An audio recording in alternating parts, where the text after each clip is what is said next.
اهدنا الصراط المستقيم.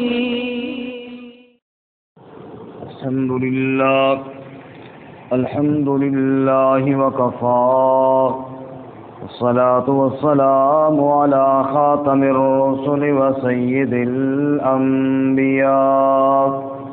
وعلى آله وأصحابه الأتقياء.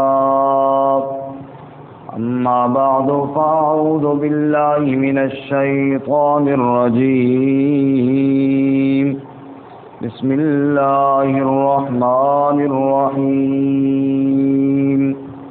فوقاهم الله شر ذلك اليوم ولقاهم نظرة وسرورا وجزاهم بما صبروا جنة وحريرا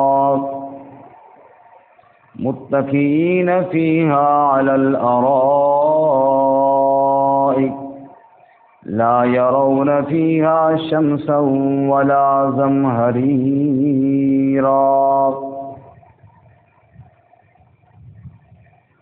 ودانية عليهم ظلالها وذللت قطوفها تذليلا. فوقاهم الله شر ذلك اليوم. پس بچا لیا ان کو اللہ تعالیٰ نے اس دن کی مصیبت سے. وَلَقَّاهُمْ نَظْرَةً وَسُرُورًا، اور مل گئی ان کو تر و تازگی اور لذت. وَجَزَاهُمْ بِمَا صَبَرُوا، اور بدلہ دیا ان کو اس لیے کہ انہوں نے صبر کیا. جنتا وحریرا، جنت اور ریشم. متکئین فیہا علی الارائک، ٹیک لگانے والے ہوں گے وہاں تختوں پر. لا یرون فیہا شمسا ولا زمہریرا، نہ دیکھیں گے وہاں سورج کی گرمی اور نہ سخت سردی. ودانیۃ علیہم ظلالها، اور جھکے ہوں گے ان پر سائے اس کے. وذللت قطوفها تذلیلا، اور لٹک رہے ہوں گے اس کے خوشے جھک کر. سبحان ربک رب العزت عما یصفون، سلام علی المرسلین والحمد للہ رب العالمین. اللهم صل على محمد وعلى آل محمد كما صليت على إبراهيم وعلى آل إبراهيم إنك حميد مجيد. اللهم بارك على محمد وعلى آل محمد كما باركت على إبراهيم وعلى آل إبراهيم إنك حميد مجيد. معزز سامعین، سورۃ الدہر آیت نمبر 11 سے لے کر 14 تک آپ کے سامنے تلاوت کی ہیں. اللہ رب العزت ان کے مطابق صحیح بیان کی توفیق عطا فرمائے اور ہمیں قرآن و سنت پر عمل کرنے کی توفیق عطا فرمائے. اس سے قبل آپ حضرات نے سنا کہ اللہ رب العزت نے فرمایا 2 راستے ہم نے تمہارے لیے کھول دیے ہیں، چاہے تو شکر گزار بنو اور چاہے تو ناشکرے اور کافر بنو. کافروں کا اور ناشکروں کا انجام بتایا کہ ان کے لیے طوق اور بیڑیاں اور دوزخ کی آگ ہے، اور شکر گزاروں کے لیے بتایا کہ جنت کی شربت اور شراب ہیں. گزشتہ سبق میں اہل جنت کی صفات کو ہم نے پڑھا. نظروں کو پوری کرنے والے ہیں، قیامت کے دن سے ڈرنے والے ہیں، اور غریبوں، مسکینوں اور محتاجوں اور یتیموں کو کھانا کھلانے والے ہیں. اور یہ جو کھانا کھلاتے ہیں محض اللہ کی رضا کے لیے، دنیا میں نہ ان سے کوئی بدلہ چاہتے ہیں نہ شکر گزاری کا کوئی مطالبہ رکھتے ہیں۔ جو آدمی یہ صفات اپنے اندر پیدا کر لے اس کا نتیجہ اللہ بیان کرتے ہیں آج کے سبق کے اندر کہ فَوَقَاهُمُ اللَّهُ شَرَّ ذَلِكَ الْيَوْمِ، اس آدمی کو، ان صفات والے بندوں کو اللہ اس دن کی سختی سے محفوظ فرما لیں گے۔ اللہ ہم سب کو محفوظ فرمائے۔ اور حقیقت بات یہی ہے، اس دن کی مصیبت بہت بڑی مصیبت ہے۔ جو اس دن کی مصیبت سے بچ گیا یقیناً وہ بہت بڑی آفت سے محفوظ رہا۔ اس لیے اللہ فرماتے ہیں فَوَقَاهُمُ اللَّهُ، پس ان کو اللہ نے بچا لیا۔ ابھی وہ دن تو آیا نہیں، لیکن اللہ فرماتے ہیں بچا لیا، ماضی کا صیغہ۔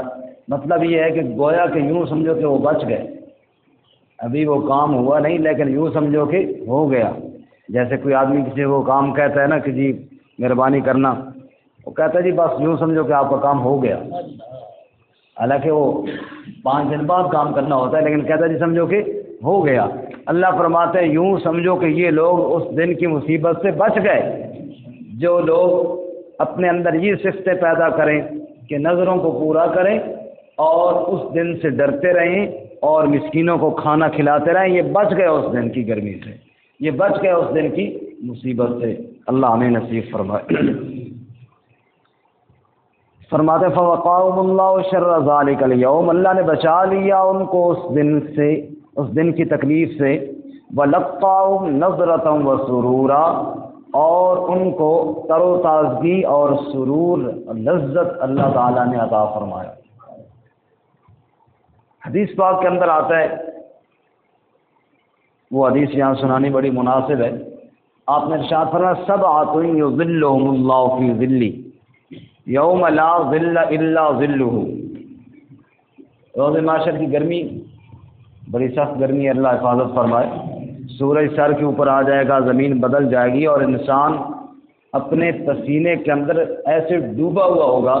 اللہ کے رسول صلی اللہ علیہ وسلم نے فرمایا کہ بعض کا پسینہ ٹخنوں تک، بعض کا گھٹنوں تک، بعض کا سارا انسان ڈوبا ہوا ہوگا پسینے میں۔ یہ حالت ہوگی اور تڑپ رہے ہوں گے لوگ۔ اندازہ کیجئے لاکھوں نہیں کروڑوں میل کے فاصلے پر جب سورج ہے تو دوپہر کے وقت سورج کے سامنے کوئی نہیں کھڑا ہو سکتا، جب 1 میل کے فاصلے پر ہوگا اس وقت گویا کہ یوں سمجھو کہ یہ ہمارے کچن کے اندر جو آگ ہوتی ہے یہ کیا چیز ہے، اس سے بھی کئی گنا زیادہ گرمی ہوگی وہاں۔ تو اس وقت سورج کے سامنے کھڑا ہونا تو یہ واقعی نا شر ذالک الیوم، اللہ جو فرماتے ہیں اس دن کی بڑی مصیبت ہے۔ یومن عبوسا قمطریرا، سخت اداسی والا دن ہے۔ اور دوسری جگہ اللہ تعالیٰ کیا فرماتے ہیں کہ کان شرہ مستطیرا، اس کی تکلیف بہت پھیلی ہوئی ہے، واقعتاً بہت پھیلی اور ہوئی ہے اور سخت ہے کہ بالکل سورج سر کے اوپر ہے۔ فرمایا 7 خوش نصیب بندے ایسے ہوں گے جن کو اللہ اپنے عرش کا سایہ نصیب فرمائیں گے، اور اس سخت گرمی کے وقت میں ان کو کوئی گرمی نہیں پہنچے گی اور ان کو کوئی تکلیف نہیں پہنچے گی۔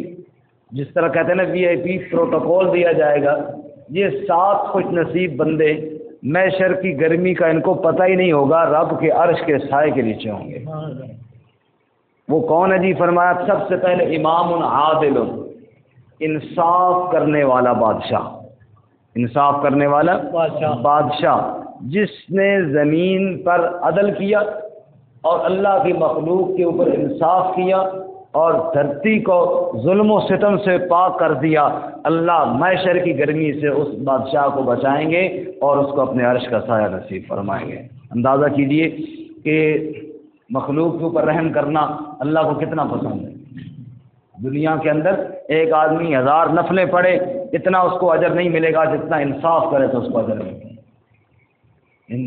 بے انصافی نے تو بیڑا غرق کیا ہوا ہے، نسلیں تباہ ہو گئی ہیں۔ ظالم جناب وہ قاتل وہ جناب اس پہ پھر رہا ہو جاتا ہے اور پھر آ کے ظلم کرتا ہے اور نسلوں کی نسلیں برباد ہو رہی ہیں۔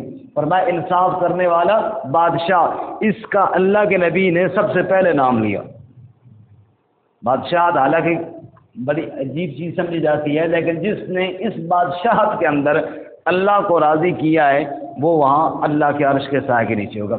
مثالیں تو اس پر بہت ہیں، حضرات صحابہ کرام کی بھی ہیں، تابعین کی بھی ہیں، بے شمار ہیں، لیکن ایک چھوٹی سی میں مثال عرض کروں کہ ایک بادشاہ تھے مسلمان سلطان الدین، وہ تیر اندازی کر رہے تھے، شکار کھیل رہے تھے، کھیلتے کھیلتے وہ شکار کہیں آبادی میں آیا تو انہوں نے وہاں اس کو تیر مارا، بجائے شکار کے لگنے کے وہ ایک بچے کو لگ گیا جو یتیم بچہ تھا، اور وہ بچہ فوت ہو گیا۔ غلطی سے مارا، یعنی اس کو مارا نہیں، مارا تو شکار کو ہی تھا، جو ہرن وغیرہ بھاگ کے آ رہا تھا، مارا تو اسی کو تھا، غلطی سے لگ گیا ایک یتیم بچے کو، اور وہ یتیم بچہ فوت ہو گیا۔ وہ اس کی والدہ کیس لے کر قاضی غیاث الدین جو اس وقت کے قاضی تھے ان کی عدالت میں گئی کہ بادشاہ نے میرے بچے کو قتل کر دیا ہے۔ وہاں قاضی صاحب نے آرڈر دیا کہ بادشاہ کو عدالت میں حاضر کیا جائے۔ بادشاہ عدالت میں حاضر ہوئی، انہوں نے پوچھا بھائی تم نے کیوں مارا ہے؟ جی کہا غلطی سے مارا ہے۔ تو قاضی صاحب نے یہ فیصلہ دیا کہ غلطی سے، شریعت کا مسئلہ ہے، اگر غلطی سے قتل ہو جائے تو بدلے میں قتل نہیں کیا جاتا، بدلے میں دیت دی جاتی ہے، صلح کی جاتی ہے، وہ جان بوجھ کے تو مارا نہیں ہے، دیت دینی پڑتی ہے، باقی قصاص نہیں ہوتا اس میں۔ تو انہوں نے کہا جی میں سے غلطی میں ہو گیا ہے، اب میں قصاص تو ہے نہیں، دیت دینے کے لیے تیار ہوں۔ قاضی صاحب نے کہا نہیں، یہ غلطی میں نہیں ہوا، یہ جان بوجھ کے ہوا، کیونکہ شکار جنگل میں کھیلا جاتا ہے، آبادی میں نہیں۔ شکار جنگل میں، آپ نے آبادی میں تیر مارا ہے نا، یہ اصولی طور پہ آپ نے کام غلط کیا ہے، یہاں پہ شکار کھیلنا نہیں چاہیے تھا، لہذا آپ کو مہلت دی جاتی ہے، جو بھی انہوں نے ٹائم دیا، گھنٹہ 2 گھنٹے یا 1 دن جو بھی دیا، اس گھنٹے میں اگر چونکہ وارث کو معاف کرنے کا حق ہوتا ہے، اگر بچے کی والدہ آپ کو معاف کرے تو ٹھیک، نہ کرے، وارث معاف نہ کرے تو آپ کو اس یتیم کے بچے کے بدلے کے میں قتل کر دیا۔ یہ اس وقت کے جو حکمران تھے ان کے خلاف فیصلہ کر رہے ہیں وقت کا جج۔ آج بھی سوچ سکتا ہے کہ جناب حکمران کے خلاف کوئی فیصلہ سوال ہی نہیں پیدا ہوتا، اس کو عدالت میں حاضر ہی کوئی نہیں کیا جاتا، سوال ہی نہیں پیدا ہوتا۔ یتیم بچے کی والدہ اگر ہوتی آج تو اس کی رسائی کوئی نہ ہوتی جج تک، اس کو پہنچنے ہی کوئی نہ دیتا، اس کے پاس اتنے پیسے ہی نہیں ہیں اس کے وکیل کرے، ڈائریکٹ ملنے والی تو بات ہی کوئی نہیں۔ اچھا خیر، جب یہ بات فیصلہ سنا نا اس بیوہ عورت نے، وہ بھی کانپ گئی، مطلب اتنا اس کی توقع میں بھی، ذہن میں بھی نہیں تھا کہ یوں بادشاہ کے قتل کا فیصلہ کیا جاتا۔ تو وہ بھی جانتی تھی کہ بادشاہ کوئی ظالم بادشاہ نہیں ہے، غلطی ہو گئی اس سے الگ بات ہے، لیکن کوئی، تو اس نے کہا جی میں نے معاف کر دیا، میں نے بادشاہ سلامت کو میں نے معاف کر دیا، کیونکہ ان سے غلطی سے ہوا ہے، مجھے بھی پتہ ہے جان بوجھ کے انہوں نے نہیں مارا ہے، بس قسمت میں تھی میری، یہ دکھ تھا، میں نے معاف کر دیا۔ جب معاف ہو گیا تو اب شرعی طور پہ بھی یہی حکم ہے کہ اب تو غیر بات ہے، جب وارث نے معاف کر دیا اب تو قتل نہیں کیا جائے گا۔ جب معافی تلافی ہو گئی تو سلطان الدین جو بادشاہ تھے نا، وہ گئے قاضی کے سامنے کھڑے ہوئے اور ہنس کر کہنے لگے، یوں بغل سے تلوار نکالی اور کہنے لگے یہ پتہ ہے میں تلوار کیوں ساتھ لے آیا؟ کہا جی نہیں۔ کہ میں نے کہا کہ آج فیصلے کا پتہ چلے گا، قاضی صاحب میرے ہی وجہ سے اگر انصاف کرتے ہیں یا نہیں کرتے یہ آج پتہ چلے گا۔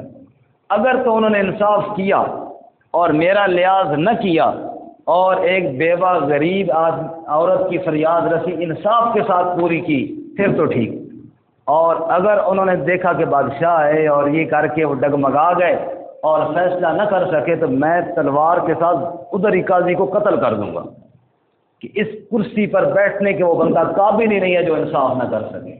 یہ کیا ہوا کہ اگر میں بادشاہ ہوں تو میری وجہ سے، یعنی بادشاہ کا ذہن دیکھیے نا، قاضی صاحب یہ تلوار میں اس لیے لے کر آیا تھا کہ اگر آج آپ نے انصاف کا فیصلہ نہ کیا تو باقی باتیں تو بعد میں ہوں گی، تیرا سر میں پہلے قلم کروں گا۔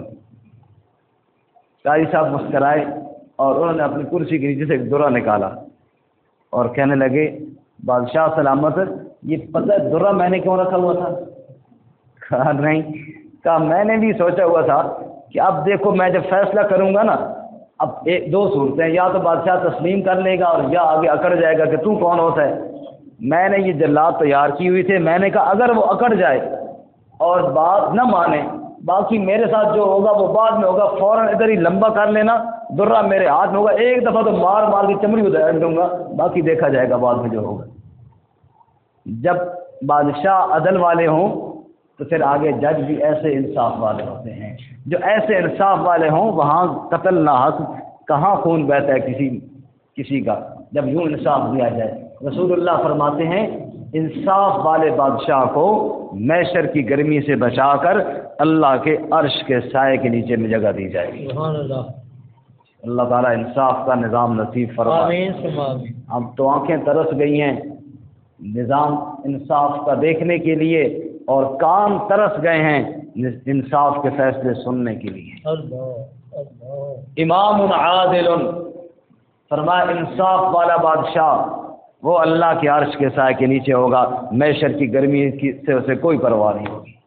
نمبر 2، وشاب نشا فی عبادت اللہ تعالی، وہ نوجوان جو جوانی میں اللہ کی عبادت کرتا ہو، درد جوانی توبہ کردن شیوائے پیغمبر، وقت پیری گرگ ظالم میں شبد پرہیزگار، اور میں جوانی میں توبہ کرنا یہی تو شیوہ پیغمبر ہی ہے۔ اور آپ کے اندر تو کئی لوگ پرہیزگار بن جاتے ہیں، فرمایا کہ جوانی میں جس نے اپنی جوانی کو کھپایا اللہ کی عبادت میں، اپنی جوانی کو پاک رکھا، اپنی جوانی کو صاف رکھا، اور رب کو سجدوں کے ساتھ جناب اس نے آباد رکھا، رب کہے گا اس نے جوانی کو میری عبادت پہ لگایا ہے، آج محشر کی گرمی سے محفوظ رہے گا۔ سبحان اللہ۔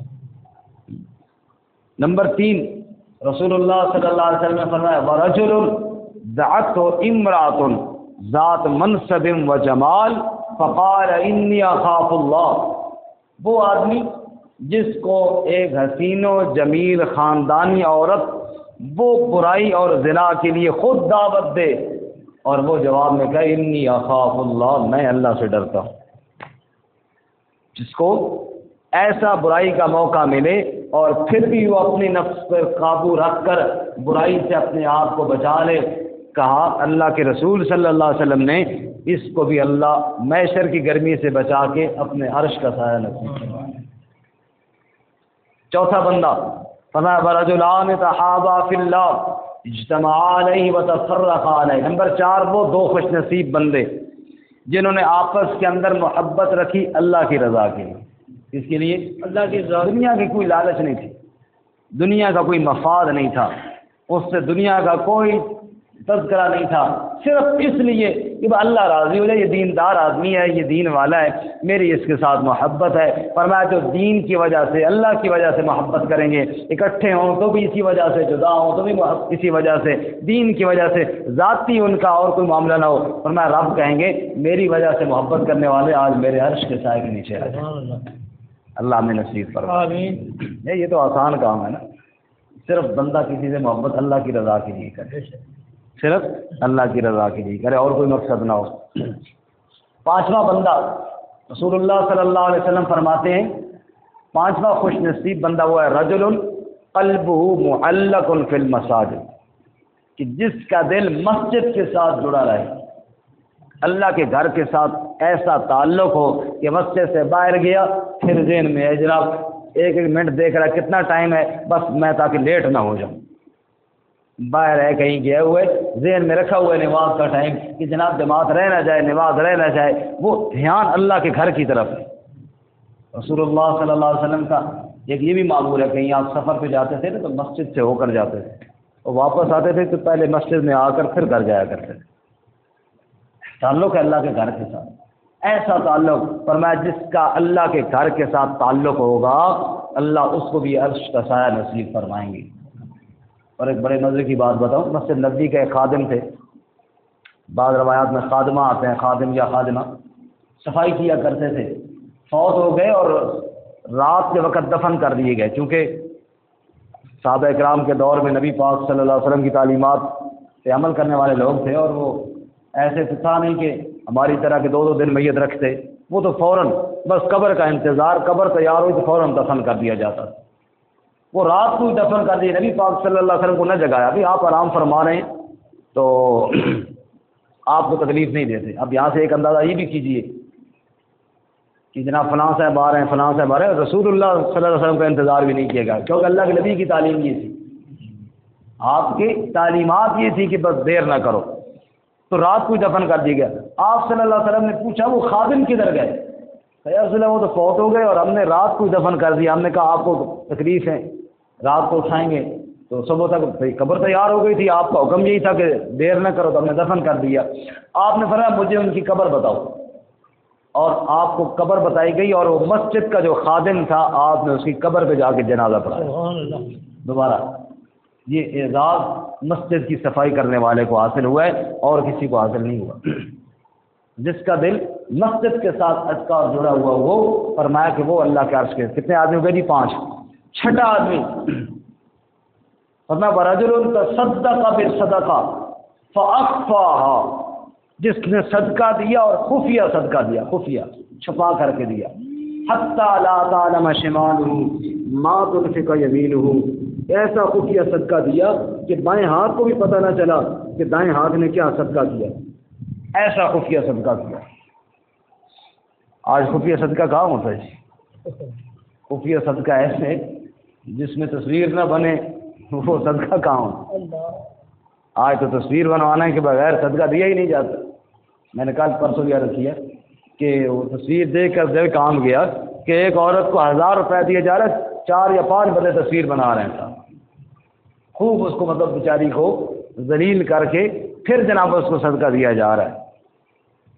تو فرمایا خفیہ صدقہ. والد صاحب فوت ہوئی ہیں، اگر لوگوں کو پتہ نہیں چلے گا لوگ باتیں تو ضرور کریں گے، او جی تو پیچھے لائے ہی کچھ نہیں. لیکن اگر آپ نے خفیہ کسی غریب کے یہاں پہنچا دیا تو لوگوں کی باتیں شاید ہوتی رہیں گی لیکن اللہ تعالیٰ کے یہاں تو پہنچ گیا نا، اور والد صاحب کو انشاءاللہ اس کا اجر بھی ملے گا. خفیہ صدقہ، خفیہ.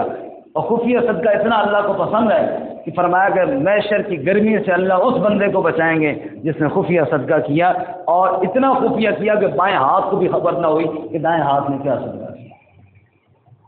اور 7واں بندہ آخری فرمایا رجل ذکر اللہ خالیا ففاضت عیناہ، وہ خوش نصیب بندہ جس نے تنہائی میں اللہ کو یاد کیا اور اس کی آنکھوں سے آنسو جاری ہوئے. اللہ کے نبی صلی اللہ علیہ وسلم فرماتے ہیں جو آدمی بیٹھا ہو تنہائی میں اور اللہ تعالیٰ کے خوف سے رو پڑا اور آنکھوں سے آنسو آئے، وہ جہنم میں نہیں جائے گا. ایسے ہی نہیں جائے گا جیسے تھنوں سے نکلا ہوا دودھ دوبارہ تھنوں میں نہیں جا سکتا. تو یہ محشر کی گرمی سے بچیں گے، اللہ ہمیں بھی بچائے. فَوَقَاهُمُ اللَّهُ شَرَّ ذَلِكَ الْيَوْمِ. اب یہ آیت پڑھیے. فرمایا بچا لے گا ان کو اللہ نے اس دن کی گرمی سے، اس دن کی سختی سے اللہ نے بچا لیا. وَلَقَّاهُمْ نَظْرَةً وَسُرُورًا، اور اللہ نے ان کو تر و تازگی اور لذت عطا فرما دی. سب کہو سبحان اللہ. سبحان اللہ. تر و تازگی رب کے عرش کے سائے کے نیچے. اللہ. وَجَزَاهُمْ بِمَا صَبَرُوا، اور یہ بدلہ ان کو کیوں ملے گا؟ اس لیے کہ انہوں نے صبر کیا. کیا کیا جی؟ صبر کیا. ابھی جتنی صفات آپ نے سنی ہر صفت کے اندر صبر موجود ہے، ہر صفت کے اندر صبر موجود ہے. وہ جناب عورت نے برائی کی دعوت دی، وہ رک گیا، صبر موجود ہے. جوانی میں عبادت کرتا رہا، باقی چونچلوں سے رک گیا، صبر موجود ہے. اور رو رہا ہے اللہ کے خوف سے، صبر موجود ہے، وغیرہ وغیرہ. فَوَقَاهُمُ اللَّهُ وَجَزَاهُمْ بِمَا صَبَرُوا، اللہ نے ان کو جزا دی ان کے صبر کی وجہ سے. کون سی جزا؟ فرمایا جنتا وحریرا، اللہ نے جنت عطا فرمائی اور ریشمی لباس عطا فرمائے. سبحان اللہ. ریشمی لباس دنیا میں اللہ تعالیٰ نے منع کیا، وہاں اللہ تعالیٰ عطا فرمائے. جیسا کہ سونا اللہ نے دنیا میں مرد کے لیے منع کیا، اور وہاں اللہ تعالیٰ جنت میں جنتی کو کنگن پہنائیں گے سونے. اللہ میں نصیب فرمائے. آمین. دنیا کے اندر تو منع ہے. ایک بندہ کہہ رہا تھا کہ دنیا میں 2 قسم کے سونے ہیں، ایک سونا زیور ہے اور دوسرا سونا نیند کرنا. ایک اللہ نے حرام کیا، دوسرا بیوی نے حرام کیا.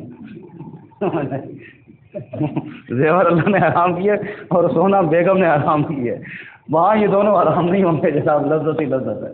اللہ فرماتے ہیں ہم اپنے جنتی بندوں کو وہاں جنت اور ریشم عطا فرمائیں گے. متقین فیہا علی الارائک، فرمایا وہاں تختوں کے اوپر ٹیک لگا کر بیٹھنے والے ہوں گے. جیسے بڑے بڑے بادشاہوں کی مسند ہوتی ہے نا، اور جناب مسند وہ حضرت بہلول کا واقعہ ہے کہ یا کسی اور ایسی بزرگ کا سادے کا، وہ جناب جا کے بادشاہ کی مسند پہ نا وہاں بیٹھ گیا. وہ جناب وہ آئے، انہوں نے دیکھا کہ ادھر بیٹھا ہوا ہے یہ صفائی کرنے والا، پھینٹی لگا دی. وہ آگے ہنس رہا ہے. وہ خیر ہو بھائی کیوں ہنس رہا ہے؟ اس نے کہا ادھر 5 منٹ بیٹھا اتنی کوٹ پڑ رہی ہے، جو روزانہ بیٹھا اس کو کتنی مار پڑے گی، اس لیے ہنس رہا ہوں کہ 5 منٹ ادھر جو بیٹھا ہے اس کو یہ سزا، جو روزانہ بیٹھتا ہے اس کو کتنی پھینٹی لگے گی، اس لیے ہنس رہا ہوں. دنیا کے اندر تو کسی کو 5 منٹ بیٹھنا وہاں نصیب نہیں ہوتا. اللہ فرمائیں گے ہر جنتی اپنی جنت کا بادشاہ ہوگا، اور تخت پر بیٹھا ٹیک لگا کر بیٹھا ہوگا. متقین فیہا علی الارائک لا یرون فیہا شمسا ولا زمہریرا، فرمایا وہاں نہ سورج کی گرمی کو دیکھیں گے اور نہ سخت ٹھنڈ کو دیکھیں گے. میں نے اس میں حدیث آپ کو سنائی. رسول اللہ صلی اللہ علیہ وسلم نے فرمایا کہ جہنم نے اللہ سے فرمائش کی کہ میرے اندر اتنی گرمی ہے اور اتنی سختی ہے، بعض حصہ بعض کو کھا رہا ہے، تو میرے ساتھ کوئی یا اللہ کرم والا معاملہ فرمائے. اللہ نے 2 سانس لینے کی اجازت دی سال میں، ایک ٹھنڈا اور ایک گرم. ورنہ جب خوب گرمی ہوتی ہے یہ جہنم کا سانس ہے، اور ورنہ جب خوب ٹھنڈ ہوتی ہے یہ بھی زمہریر کا سانس ہے. لا یرون فیہا شمسا ولا زمہریرا، وہاں نہ سورج کی تپش ہوگی اور نہ سخت ٹھنڈ ہوگی. اللہ تعالیٰ درمیانہ بہار کا موسم رکھیں گے. ودانیۃ علیہم ظلالھا، جنت کے سائے ان پر جھکے ہوئے ہوں گے. وذللت قطوفها تذلیلا، اور خوشے یوں لٹک رہے ہوں گے کہ بالکل جھکی ہوئی ہے، جیسے جنتی چاہے ان کو اتار لے. ہمارے رشتہ داروں کے ہم گئے مالٹوں کے باغ، تو خوبصورت مالٹے اوپر چوٹی پہ کھڑے ہیں، تو جناب وہ کہہ رہے ہیں کہ بس یہ اتارے نہیں جاتے. آپ وہ ڈھانگا کہتے ہیں بڑا سا ڈنڈا سا اگر درانتی لگی ہوئی، وہ ڈھانگے لائیں گے، ابھی وہ ہے نہیں، پھر اتارے جائیں گے. ویسے ہی اترتے نہیں ہیں. جنتی جہاں چاہیں گے جو پھل چاہیں گے، چاہے بیٹھے بیٹھے چاہے لیٹے لیٹے، حدیث میں آتا ہے وہ اتار لیں گے. ورنہ ایسے پھل جھکے ہوئے ہوں گے، بس ان کا چاہت ہوگی وہیں سے اتار کر وہ کھا لیں گے. اللہ ہم سب کو بھی جنت کی نعمتیں نصیب فرمائے. انشاءاللہ اس کے علاوہ مزید نعمتیں بھی ہیں، وہ کل کے سبق کے اندر آ جائیں گی. ترجمہ دوبارہ سنیں. وَقَاهُمُ اللَّهُ شَرَّ ذَلِكَ الْيَوْمِ، پس بچا لیا ان کو اللہ تعالیٰ نے اس دن کی مصیبت سے. وَلَقَّاهُمْ نَضْرَةً وَسُرُورًا، اور انہیں تر و تازگی اور لذت عطا فرمائی. وَجَزَاهُمْ بِمَا صَبَرُوا جَنَّةً وَحَرِيرًا، اور بدلہ دیا ان کو ان کے صبر کی وجہ سے جنت اور ریشم کا. متقین فیہا علی الارائک، وہ ٹیک لگانے والے ہوں گے وہاں تختوں پر. لا یرون فیہا شمسا ولا زمہریرا، نہ دیکھیں گے وہاں سورج کی تپش کو اور نہ زیادہ ٹھنڈ کو. ودانیۃ علیہم ظلالھا، اور جھکے ہوں گے ان پر سائے. وذللت قطوفها تذلیلا، اور ان کے خوشے خوب قریب ہو کر لٹک رہے ہوں گے وہاں.